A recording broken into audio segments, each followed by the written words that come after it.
Good morning.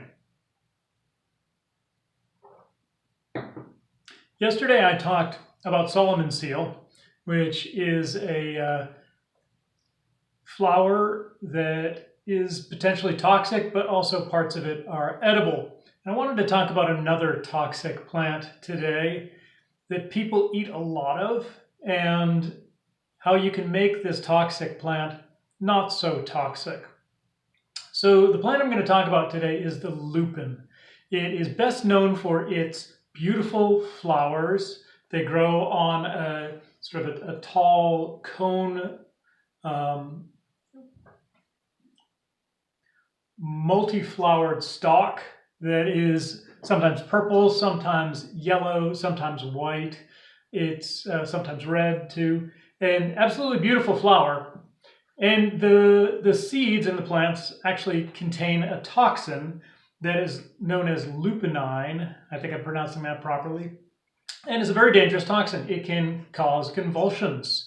It's not good for humans, and it's not good for some animals, although more recently they have created strains that are referred to as sweet lupins, and these have less of this toxic chemical. They still have some of it, and they still have to be prepared properly.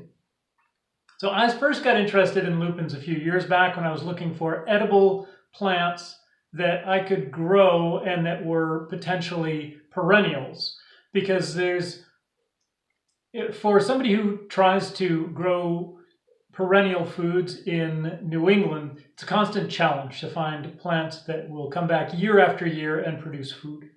Lupins are potentially one of those plants, and so this is a possibility for New England. They grow readily in our climate, and they can grow in climates much colder. So I heard that lupins were potentially edible with proper preparation. I went out and bought some lupin seeds and planted them. The problem was that the lupins that I originally bought, and I'm going to show you the seeds. See, I didn't know anything about lupins, and so the first ones I bought, the seeds were about that big. Now the thing is, the seeds are the edible part. I planted these, kind of not really knowing what I was doing, and they came up as flowers. And then, once the seeds were ready to harvest, I noticed that there weren't a whole lot of them, and what was the point of collecting so many tiny seeds for somebody who's trying to grow things in their front or backyard? And so it was a few more years before I ran across some larger versions, substantially larger, and these I found at Restoration Seeds. And as you can see, they're substantially larger, and almost makes you think, hey, this would be worth doing. But it turns out even those from Restoration Seeds, even those aren't the ones that are commonly eaten. Those are much larger. In fact, they are more like half an inch in diameter. They're round seeds, and they are eaten around the Mediterranean as a street food. So they are, they're served by street vendors and that sort of thing, and you get them just a little dish of them, seasoned, and they're quite delicious. So fast forward a few more years, I got another pack of gigantic lupin seeds, and it was kind of expensive, and I thought, wow, it's going to take a while for me to get going on this whole lupin project. But then I happened to be in an Italian store, because Providence, where I live, is full of Italian stores, and I was looking through just the random stuff they had, and they had dry beans, and I saw Lupini beans for sale. Big bin of Lupini seeds for sale by the pound. And so I bought a bag of these, and the woman, when I bought them at the counter, I think she could tell that I wasn't Italian, and she said, "Do you know how to prepare these?" And I said, "Oh, yeah, I know what I'm doing," which was kind of half true, because I hadn't done it before, but I knew that lupin beans were potentially toxic. So anyway, I went back home and soaked them, and And so the process that I followed, I don't want you to just follow my process. I want you to do your own research. But the process that I followed, I found online, and that was you put them, first you boil them, and then, and I don't even remember how long I boiled them. I'm not going to tell you the details because I really want you to research this yourself. And then you drain them, and then you take them and put them in water in a jar, and you put them in the fridge, and twice a day you replace that water. So you drain and replace the water twice a day for 17 days. It seems like a long time, and it kind of is. And the first time I did it, I was like, wow, this is a real pain. Am I going to do this again? But in the end, the result was really good. And so here you have, you can see, a Lupini bean, because they are beans, they are a legume. They are related to peas and beans and other like Apios americana. They're in the bean family, and they are, but they're not a vine, and they're not really a bush. They're a flower. So anyway, these are quite tasty. Now, if you try to eat them before they've been soaked, the flavor is so bitter that it's almost unbearable. After 17 days, changing the water religiously twice a day, there's no bitterness remaining. It's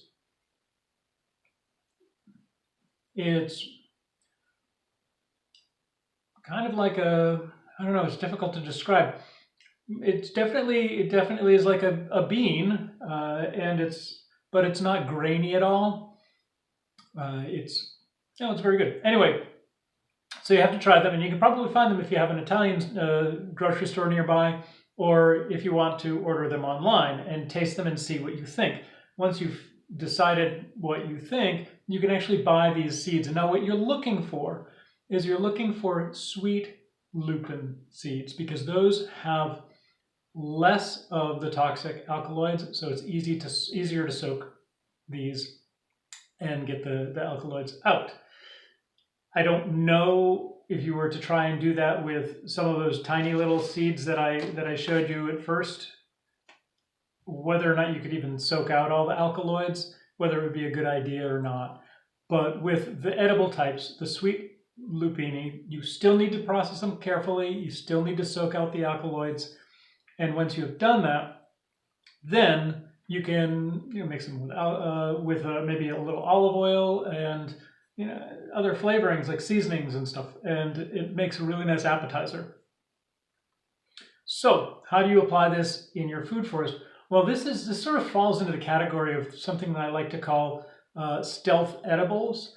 And I like to plant stealth edibles in my front yard because I think it's kind of fun to have edible foods, edible plants planted in my front yard that people don't recognize and don't really know and appreciate for other reasons. And lupins are the kind of thing that they will appreciate for other reasons because they're beautiful flowers. Then, once they go to seed, you can harvest the seed pods.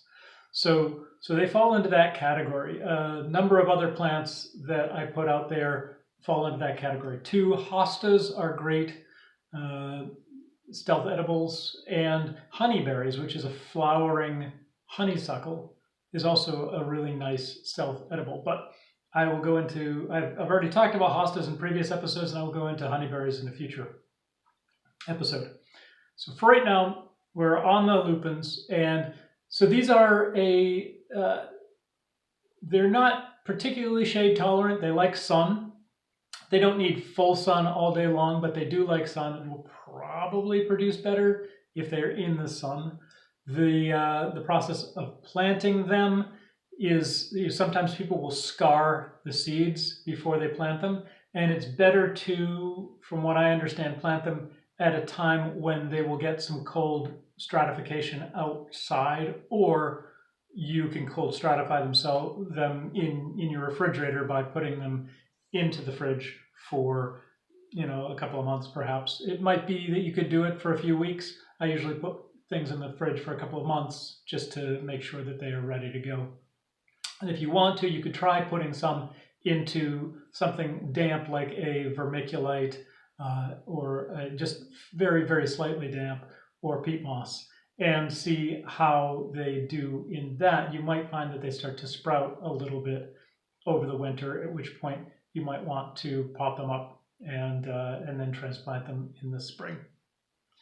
So that is Lupini. I feel like I've covered most of what I wanted to talk about with that, but if you know something else about Lupini beans, about lupin flowers and the edible sweet lupin varieties, please share some information with us down below.